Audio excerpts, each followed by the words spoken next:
happening? We are going live. So excited. Great. Recording paused. I'm great.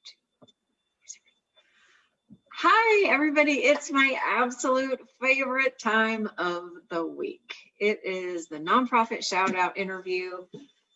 Me getting to play with my passion project of bringing nonprofits to people to know what's going on out there, how are they having to change during COVID, and how can we help them right now from our very own homes. So today I'm excited to have Katie Kennedy from Austin Humane Society. So thanks for being here today.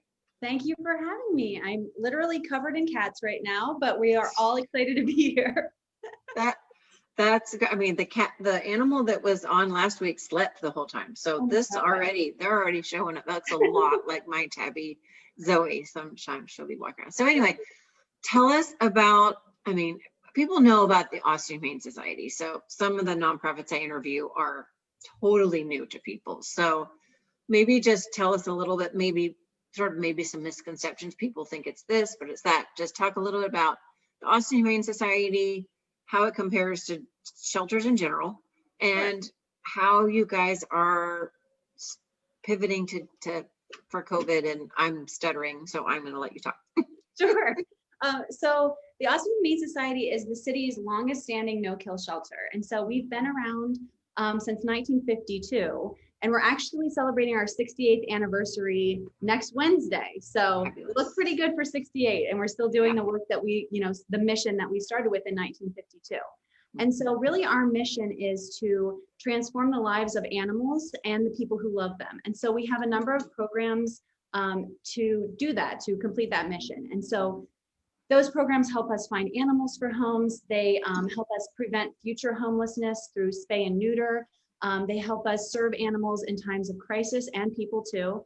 And they allow us to engage with the community to get them to be a part of the solution. And so I think that's what makes us different, is that we really engage the community and we focus on education as a way to kind of get to the end point where we want to save these animals and where we want to complete these families. COVID has definitely changed things for us. I mean, when you think of going to a shelter, you think about going in and seeing the lines of animals and, seeing who you connect with. But I think we've adjusted really well. We've made everything completely virtual and contactless. And so basically what we're doing now is you go on our website and we have all of our animals on there, and we update the animals daily to reflect who's still in-house. And then if you see someone you like, you can contact our adoption team at adoption@austinhumanesociety.org. And what they'll do is they're not going to treat got some help. They'll really talk you through, just tell you a little bit more about the animal. They can do a video call, basically a Zoom call with the animal, so you can see them interacting with a person and see sort of their personality. And if you want to move forward, we schedule a curbside pickup. And so basically we schedule a time, you pull up. Like groceries. It's like getting takeout. Yeah, exactly. And so all of our adult animals are leaving the shelter right now on a 1-week foster to adopt program. And so that really gives you the opportunity to test it out and make sure it's a good fit for you and for the animal. Maybe you have a pet at home, you want to try it out with them and see how they gel together.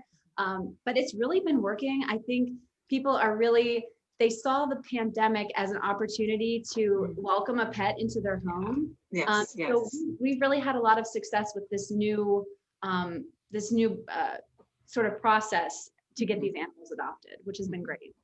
Oh, I heard something in New York City, every animal, like all the animals got homes, like, way to find bright spots in, so that's fantastic. I mean, we all know how much animals bring to our lives right now, today. So it's really phenomenal. Okay, so adoptions, like, probably almost easier, in a way. It is. I mean, it's definitely easier to just see them all listed on the website. You don't have to come in, you don't have to cross paths with anyone. It is pretty easy. And our adoption team, they know our animals so well that they can really give you a good picture of what the pet will be like when you take them home. That's fantastic. I mean, and that's what it's all about. So, absolutely. Okay. So Austin loves its no-kill shelters. That is just amazing. How do you, I've always been curious, like, how do you manage like that? Hold on. Yeah, that's a lot. Ask me that question again. So great. I mean, that, you know, taking care of one animal alone is such a huge, like, kind of how do you guys do it? You know, so Austin is a no-kill city. And so I think that's really great because no matter what shelter an animal lands at, it's really good because we know that they're no-kill. We partner closely with the Austin Animal Center. And so when you have a stray animal, and this gets confusing to people because they come here with a stray or they contact us and say, can you take this animal? And the reason why we don't do that is because the Austin Animal Center is sort of the central location so that if you lose a pet, you only have to contact that one place because all of the strays are going to be on hold there. So that's something that people find a little confusing, but I think when they understand the reason for that, it makes more sense. Okay. But we work with over 100 shelter partners. So I think about 25 to 30% of the animals that we bring in come from other shelters, maybe in rural areas, just around around Central Texas. And so these might be shelters where they don't have as many adoptions. They don't get as much traffic or as many views on their website as the Austin Humane Society. And so we'll take them in and we'll try to get them adopted here. And usually they have a better success rate of being adopted. Okay. Yeah, that makes sense. I mean, I always think of it like when you go to a consignment store, those clothes are a little bit more curated. Right. And in the Humane Society, these are surrendered animals that have typically been in a home, didn't work out for whatever reason, right? Owner died, Right. didn't work out with a family member, all of the things. And that probably is somewhat to your advantage, I guess. You have a lot more information about the animals that are there, correct? Sure. And I mean, there are times when we, like if we're responding to a disaster, like Hurricane Katrina or a natural disaster, there may be limited information and we just have to work with what we have to, you know, we keep those animals for a longer period of time in case they are owned animals so that they can be reconnected with their families. Right. But in those cases, we might have limited information. So we just kind of have to make that work. Right. Ouch. I pinned my hair. Oh, that's so, it's so wonderful that you're able to, you know, do what you guys do. So, talk about how are you managing to, you know, not have volunteers on site, but how are you still being supported? I know that you've got to be able to still leverage that kind of support. Absolutely. I mean, our volunteer base, we rely on them so heavily and they're so valued to the Austin Humane Society. And it's been very difficult to not be able to invite them back into the shelter. Our staff members are going above and beyond to make sure that the animals are well taken care of and so that level of quality is not dropping at all. So they've been just incredible and doing it all while wearing masks and staying socially distant, which isn't always easy. But we do have opportunities for virtual volunteers. And so something you can do if you want to help, I mean, we are always taking, if you want to make a gift to the Austin Humane Society, we have different programs that you can do that. You can sponsor a pet, you can sponsor one of our pets' medical care, their shelter stay, you can adopt a kennel. There's a lot of opportunities to do that and you can learn more about that on our website. But you can also, we have some tutorials this is a good one for kids or if you just are crafty where you can make dog leashes and pet beds. And we have tutorials on how to do that on our website. Oh, that's amazing. They're on our YouTube channel. There's videos that show you how to do that. We also have a big donation bin in front of our shelter, which is at 124 West Anderson Lane. And so we have an Amazon wish list that you can see on our website. And we really will accept towels, sheets. We use all of those supplies, any dog food, cat food.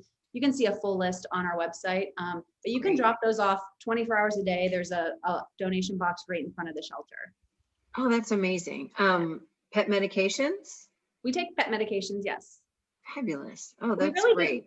Think whatever you think the animals might need, you can just drop it off and we can decide if we will use it or not, and then we can take care of it. Okay, that's great. I was telling you earlier, I have stuff in my car right now to donate. Right. We decided we didn't like this particular form of litter anymore. You know, towels, toys that the girls get tired of, you know, and just, you know, it's just easier to share. So Right. fantastic. Okay, so that is a great way to support. Tell us about the events you have going on right now, or very soon. We have our biggest fundraiser of the year, which is coming up on November 21st. That's our Rags to Wags Gala.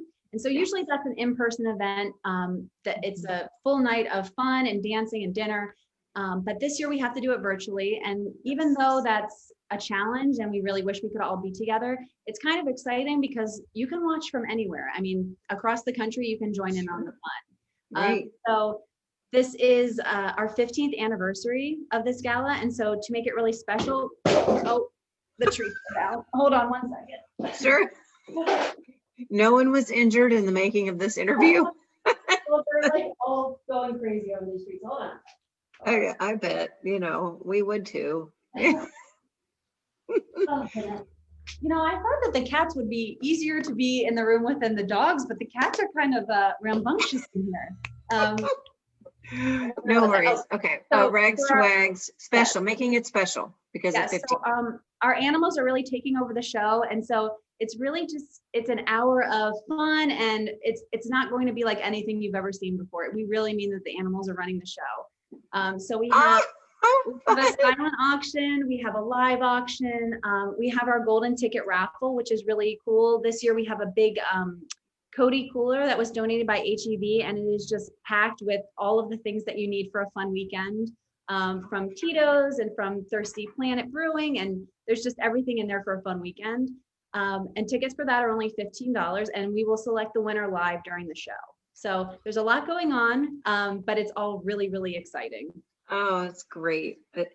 We've been doing the virtual fundraising for so long that people are like, oh yeah, another one. And Yeah. I love that you are like, oh no, this one, this one's gonna have animals. This one's got and I feel like I'm even underselling it. It is over the top what we're doing, but it's really, really fun. Oh, that's fantastic. I mean, Yeah. that's really great. What else did I want to ask about? Well, you've given us so many great ideas. Okay. So we've got the virtual event. We've got my awesome assistant, Karen, is popping links Excellent. in the Facebook Live here. So what else did we talk about? Well, you know what? I should probably clarify with the Rags to Wags event. So you can watch the show for free. Individual registration is free. We also have an opportunity to upgrade your experience with our VIP registration, which includes our party in a box. And so that's $75, but it comes with everything that you need to have a full-on party at your house while you sit back and enjoy the show. Wow. And if you can't attend the show, you can still register to have an account to bid and to purchase the golden ticket, and to view the live auction items that are available this year, because they are really exciting. We have some really fun trips that are available. We have an opportunity to sponsor a mural that will be painted on the side of our shelter. It's a huge wall, and we have this awesome artist who's going to be doing that. So you can kind of make your mark on the Humane Society, literally. Wow. We have tickets to see George Strait in concert next year with a signed cowboy hat and cowboy boots for his and hers cowboy boots. There's a lot of fun items that are available this year. So if you can't come to the show, I would encourage you to just create an account so that you can view the items that are available. Okay. And how long should when should people do that? Like, you can do it right now, and you can view what's available. The silent auction opens on November 16th. So it will be open a week before the actual gala and until the day after. Okay. The golden ticket sales run until the Friday before the show, which is November 20th. So you have to purchase your tickets by then so that we can pull the live winner during the show. Okay, great. Wow. So obviously this takes a lot of team effort. Absolutely. Community involvement, partnerships. Is there anything else I have not asked you about since we've gotten started here? I mean, I feel like we were like, how are we going to keep it to 15 minutes? And now I'm trying to remember what else I was going to ask you. I would just say that We are so thankful for our sponsors for the Rags to Wags Gala. We have so many already, and we are still continuing to accept sponsorships. So you can find all of the information about the gala on our website, which is ahsragstowags.org. And you can just view all of the current sponsors and see the different sponsorship levels. And that's also where you register to watch the show. Okay, ahsragstowags.org. Mm-hmm. Okay, excellent. Do you do any, is this a place where you guys use your animals for hospitals or therapy? Do you do group anything with the animals? This is not that type of nonprofit. Not right now. I mean, just for COVID situation, we do have some opportunities in our auction to have like a corporate kitten crash where we bring kittens to your place or like a puppy party. So there's opportunities for that. That'll just be dependent on, you know, what happens with the pandemic and when we can do that, but you're given like a time frame to redeem it. Right. Yeah. Man, you want that, right? Oh my gosh. I mean, you guys are definitely thinking outside the litter box. Exactly. I'm sorry. That was so bad. I know. I'm sorry. I'm bored. I'm just, oh my gosh. Well, this is like, I mean, it's phenomenal. I've been a fan of this particular shelter since 1995, I believe. I adopted my darling Scout from the shelter, and we were together for 12, 13. I came and talked about it. He was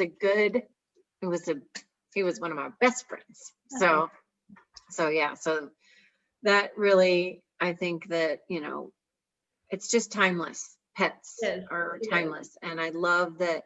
What I really love is it seems like you are making sure that it's a successful relationship. You know, that is, we were talking about how college students and pets are usually not a great fit because of education. So what would you want to say to people who are thinking about adopting an animal? I mean, just personally, I know how much my pets have enriched my life. I really think during the pandemic, especially, I think my dog is getting sick of going on walks because I want to get out of the house so much. So I'm like waving her collar and she's like not interested in that. But, Mom. I just think it's really incredible to see. I mean, being the communications director, I'm able to get those success stories and see the before and after photos of an animal who is in our care, them being adopted, and then you see them years down the line in this incredible relationship. And like you said, it can last for over a decade.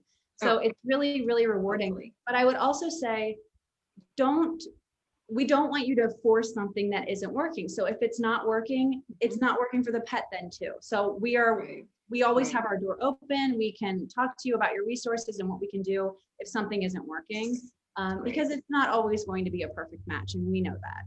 Right. That's great. Right. Everything's a learning experience, especially with your first pet, you know, or you grow up thinking, oh, I'm a cat person, but then maybe not, and vice versa. So that is, that's fantastic. Mel, this is great. I know that you've only been in this position, you said, for less than 5 months. Where did you move here from? I'm from Pennsylvania. And so I was in television news for almost a decade. And then I kind of transitioned into public relations. I worked at a college in Pennsylvania, and then my husband got a job in Austin, and so we moved down here. And then I'm sorry. Go ahead. I'll say your exact title with Humane I'm Society. the director of communications. Oh, there we go. Okay. So your husband got a job. You came here, and yes, and then I saw this position, and I've just always been kind of an animal freak, and this just seemed perfect, and it really has been. So isn't that amazing? That's so beautiful. Meant to be. Yeah. Well, Austin is a great place. Different this year, but you know. Oh gosh, I know. It's still amazing. So I can tell that the Austin Humane Society is so lucky to have you. Oh, doing all the things you're doing, and you know, keeping animals going to people's homes, which is really what we need. So. Yeah. Well, before I go, can I introduce you to a couple of the kids? 100%. Yes, okay. Let's meet some kitties. Okay. This is Barley. And she's Poor. very, she's a tortoise shell cat. She's very soft and beautiful. But all of the cats in here, they're in this room because they get along with other cats. So they just play all day and hang out. They love to be a pack. My two, anyway. This is Takis, and he's about 6 months old, but he is very friendly, and he loves to play. You should put some treats in your hand or wear a necklace of treats. Okay, Takis, and who was the? This is Edwin. I think Edwin is also 6 months. He is actually going to be going to PetSmart on Palmer. If you're interested in adopting him, you can see him there or contact them. He's leaving today, but he's been hanging with his friends in this room for a little while and really enjoying himself. I love his white gloves. Yes. And then finally we have Alex. And Alex is also about 6 months. And so the cool thing about our cats under a year old is we love to see them go out in pairs because they really thrive in that way. And so you can adopt two for the price of one if they're under a year old. So well, we got two kittens and as siblings, and there are times where I've thought, wow, if we only had one, it just wouldn't be like, it's exponentially better to have two cats. And I think that most people don't realize that. So that's something I always tell people. Believe me, they're happier. They have more to do. They need to be social. They need to be in their little pack and do their tussling. I mean, and plus it's so funny. It is fun. They play together. And I mean, our adoption specialist can tell you who works well together. And so we can say, okay, these two would be great in a home together. Maybe there's some that don't get along and we would, tell you maybe that wouldn't be a good fit, but they can really help walk you through that process. I mean, really and truly, if you're going to get one, get two. I mean, it's a few more poops in the box, but you can handle honestly, the entertainment, I mean, that's why there's cats of Instagram, right? I mean, and the happy cats aren't knocking things off as much as needing more that attention too. So boy, when they want attention, oh man, I mean, don't get around. So thank you for introducing us to these friends. On the website, you can check out all the profiles. Absolutely. I like that you said it's super current because you wouldn't want to virtually fall in love with somebody and they're not there. Exactly. So virtually, and then I guess you're having some of the PetSmart adoptive just a few times. Yeah, that's not super usual, but Edwin, they gave me a heads up because they knew he would jump on my computer and be in the shot, so they wanted me to know where he would be. So right. I mean, I remember seeing the little on-site ones all the time. But I guess it's just not right now. I don't. Right now. All the good stuff we can't do right now. So anyway, well, I cannot wait to check out the event. Looks amazing. I'll continue to share the information for people to be able to support it, and I hope it is just a blowout that really gets you through the next year. So this has been great talking to you, Katie, meeting the friends there, and once again, I learned so much getting the absolute inside story, and I love to be able to support you guys. So thanks for your time today. Thank you for having us on. We appreciate it. I hope to meet you in person someday. Me too. But all right, you guys have a great day, and just thanks for your time. Bye-bye.